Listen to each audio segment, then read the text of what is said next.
Selamat datang di podcast Jurnal CSR. Pada pagi hari ini senang sekali bisa bertemu dengan Ibu Wiwin Dewi Herawati, Chief Marketing and Corporate Communication PT Si Cepat Express Indonesia. Gimana Bu Wiwin kabarnya? Assalamualaikum. Waalaikumsalam warahmatullahi wabarakatuh. Mas Unggul, saya alhamdulillah baik pagi ini sehat. Baik, sehat ya Bu ya. Apa kabar Mas Unggul? Baik Ibu Wiwin. Hari ini Ibu kita akan banyak berbicara ya tentang sustainability atau keberlanjutan, utamanya bagi Si Cepat sebagai satu perusahaan ekosistem logistik di Indonesia yang kami dengar dari beberapa inisiatif kemarin sudah menuju ke arah keberlanjutan atau sustainability. Jadi yang pertama mungkin kami perlu tahu terlebih dahulu sebetulnya aktivitas bisnis dan proses bisnis Si Cepat tuh apa sih Bu yang dilakukan gitu ya. Kami taunya mungkin jasa logistiknya saja ya, mungkin ekosistem Si Cepat mungkin bisa dijelaskan terlebih dahulu Ibu. Iya, begini Mas Unggul, tahun 2022 ini kan tahun yang penuh tantangan buat kami ya, buat Si Cepat Express karena pandemi COVID-19 ini tentu saja telah mengubah cara hidup kita ya gitu, terutama betul. Juga berdampak pada kesehatan maupun ekonomi yang dirasakan oleh seluruh masyarakat tanpa terkecuali gitu ya. Jadi tetapi kan pandemi ini juga mengajarkan bagaimana cara hidup kita bergotong royong ya dalam masyarakat, itu dalam organisasi maupun dalam negara.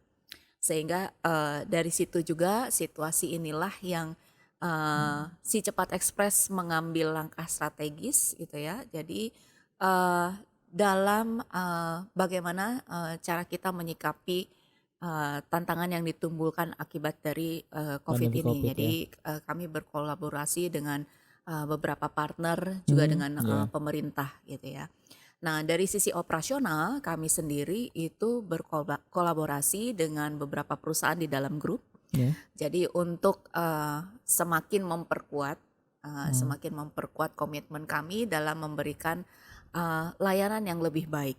Dan tentu saja juga ingin memastikan bagaimana kepentingan semua pihak di dalam ekosistem kami itu berjalan dan memastikan prinsip sustainability itu menjadi pondasi juga di dalam seluruh aktivitas bisnis kami. Gitu. Iya, menarik Bu, karena kalau kita lihat refleksi kemarin ya pada waktu COVID-19 menyadarkan kita satu adalah bagaimana kita harus betul-betul membangun multi stakeholder partnership. Betul. Dan kita lihat juga Si Cepat cukup aktif ya, terlibat di dalam beberapa inisiatif yang dijalankan oleh pemerintah maupun juga dengan ekosistem bisnis yang lain. Kemudian yang kedua juga terkait pentingnya sustainability Bu. Nah ini juga menjadi bagian penting ketika COVID ternyata aspek lingkungan, aspek sosial gotong royong itu juga menjadi salah satu hal penting. Nah kira-kira dari Si Cepat sendiri Bu sebagai perusahaan logistik apakah juga merasakan hal yang sama gitu Bu ketika kemarin terjadi COVID, dua hal itu yang juga menjadi isu yang krusial begitu Bu? Iya, tentu saja kami melakukan pendekatan dari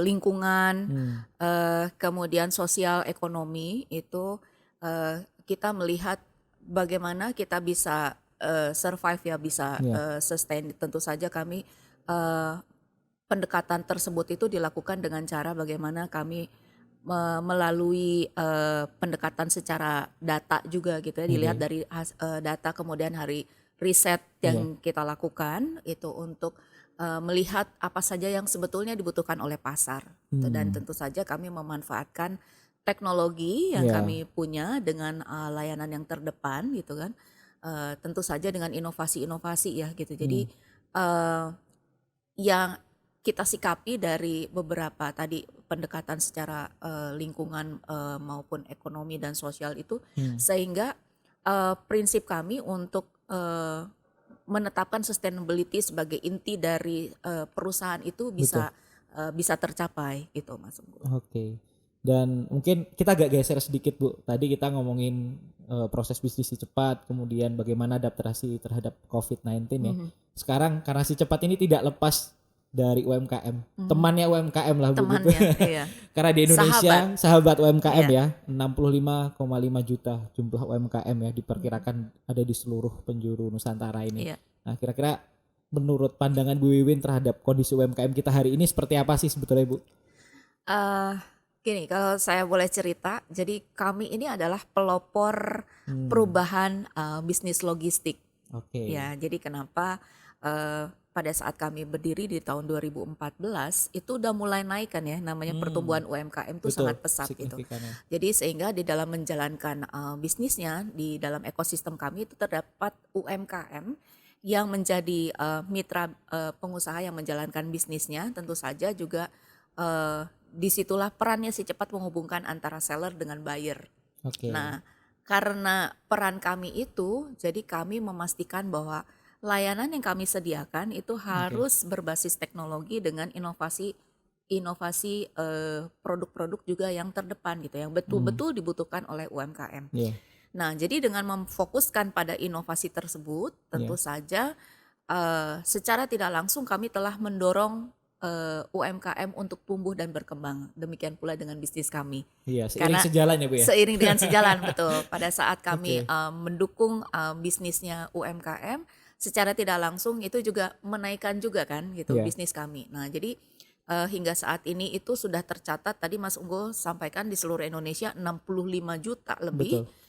Kami baru 10%-nya nih.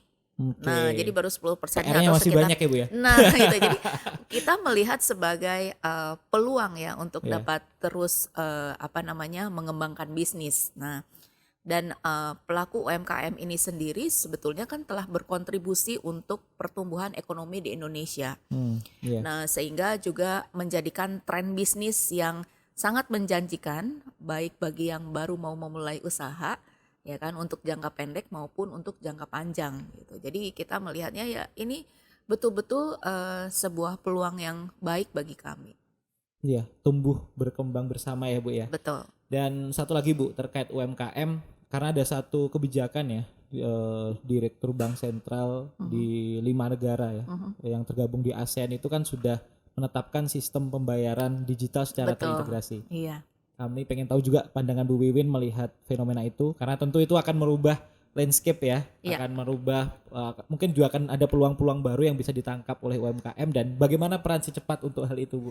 Nah, jadi gini Mas Unggul, itu kita sangat dukung sekali. Jadi begitu ada kebijakan baru itu, pas kita juga langsung merespon ya, langsung merespon, dan kita sangat gembira karena ini adalah satu langkah di mana kita harus bisa sejajar dengan, kita kan masih negara yang berkembang gitu kan ya. Betul. Jadi harus bisa sejajar dengan negara lain yang juga pertumbuhan UMKM-nya sangat tinggi. Kita lihat nggak usah jauh-jauh ya di Vietnam, kemudian di Filipina gitu, itu pertumbuhannya sangat signifikan ya Bu. Signifikan, dan mereka sudah memanfaatkan yang namanya teknologi digital untuk payment. Nah, di kita Mas Unggul itu memang masih terkendala. Nah, jadi ini PR semua pihak ya. Jadi PR semua pihak bahwa kita juga akan terus menjalin kerjasama dengan baik itu dengan banking atau digital payment lainnya untuk terus mensosialisasikan. Jadi karena si cepat juga ada kebutuhannya di situ. Iya, ya betul. Kan? Misalnya contoh mungkin yang paling familiar adalah layanan cash on delivery. COD ya kan. Kendalanya apa? COD itu masih cash. Betul. Bukan cashless, harus ya kan? Diganti itu. Seharusnya harus diganti gitu. Bayangkan kan di India kita belanja ke pasar aja bisa cashless udah cashless di India loh ya gitu. Jadi udah nggak pakai cash lagi gitu kan. Belanja kita ke pasar aja sudah pakai kris gitu kan. Jadi semua transaksinya digital. Nah, ini PR yang harus kita sosialisasikan, bantu apa yang sudah dicanangkan kemarin, bahwa digital payment itu sangat sangat bermanfaat, ya kan, sangat bermanfaat. Jadi kita mungkin nanti yang tadi saya sebutkan harus ada langkah-langkah konkret apa saja untuk menselaraskan, kemudian juga menjadikan bahwa digital payment itu satu hal yang menjadi kebiasaan dari semua aktivitas kita sehari-hari. Masih ingat waktu kita mau memastikan bahwa setiap yang masuk tol itu harus menggunakan e-money, Ya. ya kan, harus Awalnya menggunakan. mungkin dipaksa dulu Bu ya. Ya, terjadi antrian kan Mas Iya. Unggul karena semua orang shocking Iya. gimana mesti ngetap, terus Belum ada diisi belum maksudnya. diisi dan lain sebagainya gitu. Tapi kan sekarang Iya. udah lancar-lancar aja ya gitu. Iya. Nah, jadi memang kalau saya pribadi Iya. melihatnya bahwa ya kita harus membiasakan sesuatu itu dengan cara dipaksa. Tetapi Oke. tentu saja pendekatannya itu juga harus yang ibaratnya kita harus kasih tahu apa manfaatnya. Iya. Gitu. Tanpa diberitahu manfaatnya mungkin orang akan ignore ya. Iya, Gitu. betul Bu. Gitu sih. Tadi kita bicara terkait pentingnya sustainability ya. Terutama setelah pandemi Covid ini semua orang akhirnya menyadari bahwa keberlanjutan ini menjadi faktor penting untuk kemudian diterapkan di semua organisasi dan juga perusahaan. Nah, kita melihat si Cepat sudah mengadopsi ini Bu lewat kebijakan dan komitmen Green Corporation. Nah, mungkin bisa dijelaskan alasannya kenapa kemudian si Cepat menganggap penting isu sustainability ini dan apa inisiatif yang kemudian sudah diterapkan Bu? Ya, jadi kami mengintegrasikan sustainability itu sebagai inti perusahaan dan Iya. integrasi ini juga dilakukan melalui beberapa cara. Jadi diantaranya adalah pendekatan berbasis data, kemudian juga menindaklanjuti hasil riset dari apa yang diinginkan oleh pasar, tentu saja juga memanfaatkan teknologi serta inovasi layanan yang terdepan. Jadi Green Corporate juga ini merupakan salah satu bagaimana sustainability ini dipastikan bahwa seluruh kegiatan kami itu bermanfaat bagi seluruh Menciptakan value ya stakeholder. Bu ya? Betul. Nah, jadi mulai dari kita memastikan bahwa seluruh kurir kami saat ini ada 10.000 untuk menggunakan kendaraan listrik. Iya. Kemudian ada Angka beberapa yang cukup besar Bu. lumayan besar ya. Jadi Iya. menyusul juga nanti beberapa kita pastikan diharapkan seluruh karyawan untuk yang di head office-nya juga menggunakan kendaraan listrik. Nah, ini tentu saja dengan adanya kampanye atau ajakan juga dari pemerintah bagaimana kita harus memulai dengan kendaraan listrik. Ya. Gitu. Jadi pada intinya kami ingin berkontribusi mengurangi emisi karbon. Yeah. Karena di dalam ekosistem kami salah satu juga penyumbang emisi karbon yang cukup besar Yeah. gitu. Jadi memang satu kenapa si Cepat concern di sustainability yang pertama adalah melakukan mitigasi terhadap resiko bisnis. Betul. Jadi kami juga mengapresiasi karena menyadari sebagai dampak daripada operasi bisnis yang dijalankan kemudian direspon dengan inovasi yang diterapkan di seluruh rantai bisnis yang dijalankan si Cepat. Nah, kemudian nyambung tadi electric vehicle Bu. Nah, sekarang sudah sampai mana inisiatif ini dan bagaimana penerapannya Bu? Ya, electric vehicle ini pada proses bisnis si Cepat tentu saja kita melihat bahwa ini adalah salah satu praktik sustainable dan kita lihat ini juga adalah salah satu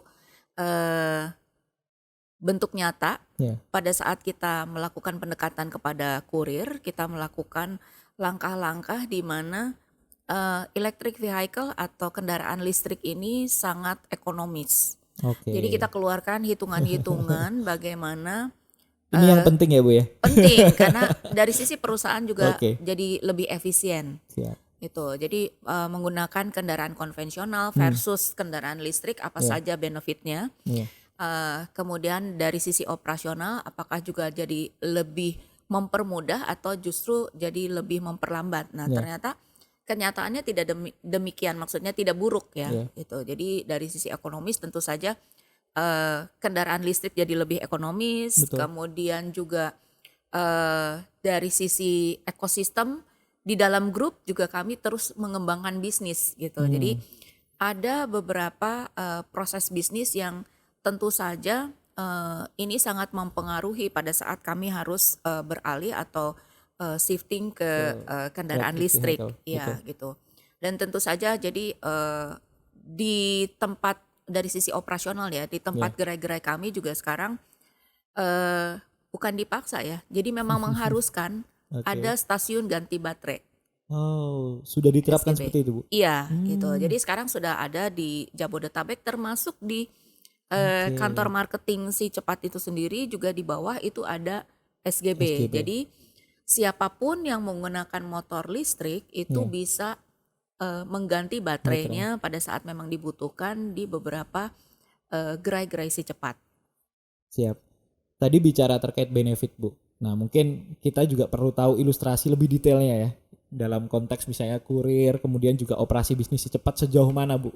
Nilai ataupun cost saving yang bisa kita lakukan ya lewat penerapan electric vehicle. Iya, jadi kurang lebih kalau misalnya dari sisi peralihan dari kendaraan konvensional ke motor listrik ini, misalnya dalam 1 bulan itu harus mengeluarkan biaya bensin kurang lebih sampai dengan misalnya 750.000 Oke. gitu. Nanti 750.000 itu jadi nggak keluar lagi. Jelas itu Mas ya, Bu ya. Unggul, iya gitu. Oke. Kemudian motor listrik yang kami gunakan itu harganya sangat kompetitif Dengan yang konvensional. dengan yang konvensional di bawah 20 juta Oke. gitu. Kemudian bisa menahan beban kan kalau kurir harus bawa Agak berat ya, Bu ya. berat ya. Nah itu sampai dengan sudah pernah dicoba sampai dengan 200 kilo. Oke. Jadi kalau bawa barang-barangnya yang cukup besar, banyak, penuh, jadi di depan, kemudian di belakang itu, di depan itu ada space yang cukup luas. Jadi dari sisi Function juga ya, Bu ya. fungsi betul, jadi Oke. lebih dan lebih ergonomis jadinya, gitu. Karena kurir tidak harus yang kaku gitu ya Iya. pada saat jalan di jalanan karena ini space-nya juga cukup besar gitu. Jadi salah satunya untuk benefit yang kita informasikan juga ke kurir dan juga untuk perusahaan itu sendiri.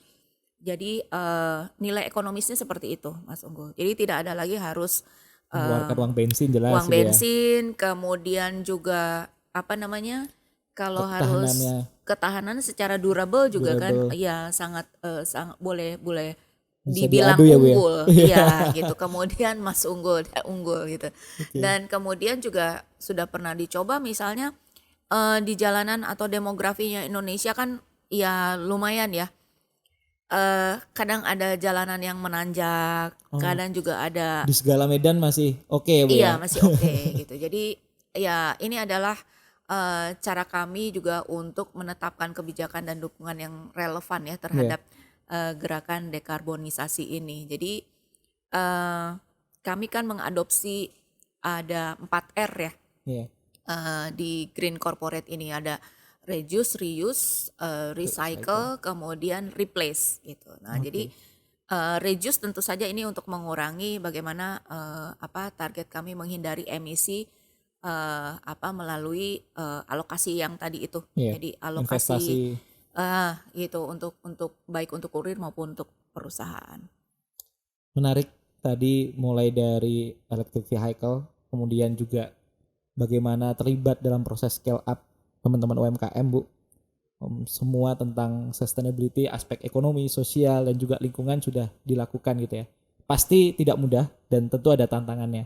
Boleh disampaikan, Bu, tantangan yang selama ini dihadapi ya, baik penerapan secara internal maupun Ya, juga terhadap stakeholder secara eksternal gitu, Bu Win. ya. Jadi gini Mas Unggul, kami kan berkomitmen bahwa senantiasa dalam level transparansi tinggi ya, Ya, gitu. Dimana tentu saja sustainability menjadi tantangan buat kami, di mana kami harus memastikan akuntabilitas dari sisi strategi, fungsi sustainability-nya juga itu bisa terhubung ke seluruh organisasi. Dalam hal ini adalah karyawan ya ya, melalui jajaran senior management ya. dan juga di dalam working group.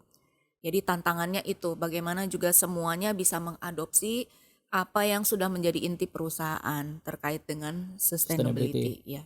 Jadi memang mengadopsi itu dari hulu sampai hilirnya, Iya, semua internal maupun eksternal itu yang iya, jadi betul. tantangan. Dan memang latar belakang mereka juga tentu berbeda-beda ya, Bu. Betul. Ini pola komunikasinya juga tentu berpengaruh di dalam penerapan sustainability dan Iya, mengkampanyekan tentang sustainability. iya. Lalu kemudian harapan Bu. Saya bicara harapan nih agak terharu juga gitu dengan kita bicara tantangan pandemi COVID, kemudian juga perubahan konsumen yang begitu dinamis terhadap teman-teman UMKM Bu, menjadi satu keluarga bagian dan sahabat bagi Si Cepat, itu seperti apa Bu untuk UMKM? Nah, jadi kami ini kan melakukan beberapa strategi transformasi ya gitu. Jadi dalam menjalankan bisnis ini UMKM ini diantaranya adalah betul-betul menjadi sahabat Si Cepat ya. Jadi sahabat Si Cepat ini dalam hal misalnya penopang perekonomian Indonesia ya UMKM ini gitu kan, dan harus terus tumbuh dan berkembang ya. Jadi kedepannya kita selalu mendukung usaha-usaha konkret dari arahan pemerintah juga, bagaimana untuk terus mengembangkan UMKM, karena kan banyak sekali sekarang kemudahan-kemudahan yang sudah disediakan juga ya untuk teman-teman UMKM gitu. Jadi dari sisi permodalan juga sudah makin mudah. Bahkan melalui Si Cepat juga bisa gitu, karena baru-baru ini juga kami meluncurkan yang namanya program Sanubari, Siap Bangkit untuk Negeri, dan ini juga akan, kalau kita bicara sustainability berkelanjutan ya, program ini juga harus kita lanjutkan. Kenapa? Karena banyak mendatangkan manfaat di tengah kita menghadapi tantangan ya. Jadi terkait tentu saja misalnya sekarang kita bicara perubahan iklim, sosial, ekonomi yang ditimbulkan pasca pandemi COVID-19 ini, tentu saja jadi kita semuanya mempersiapkan karena kita ada di ekosistem UMKM. Jadi tentu saja harapannya pasti akan terus berkembang dan kita akan terus mendorong, karena itu juga yang mendorong bisnis kami, Mas Unggul. Iya, jadi menjadi satu kesatuan. Betul. Dan kemudian karena situasi yang dinamis hari ini, UMKM kita harus betul-betul digandeng ya. Harus digandeng dengan tadi Sanubari dan berbagai macam transformasi yang dilakukan oleh Si Cepat. Terakhir Bu, mungkin pertanyaan saya tadi harapan terhadap teman-teman UMKM ya. Yang terakhir terkait bagaimana kita bisa menjaga visi keberlanjutan atau sustainability ini untuk peradaban yang lebih baik ya, baik untuk masyarakat dan semua stakeholder yang saat ini mencanangkan terkait sustainability Bu. Jadi kalau untuk jangka panjangnya kami sudah menyusun strategi terkait dengan fungsi sustainability ini. Ya, jadi tentu saja kalau bicara mengenai peradaban, jadi harus dimulai dari dalam dulu, Mas Unggul.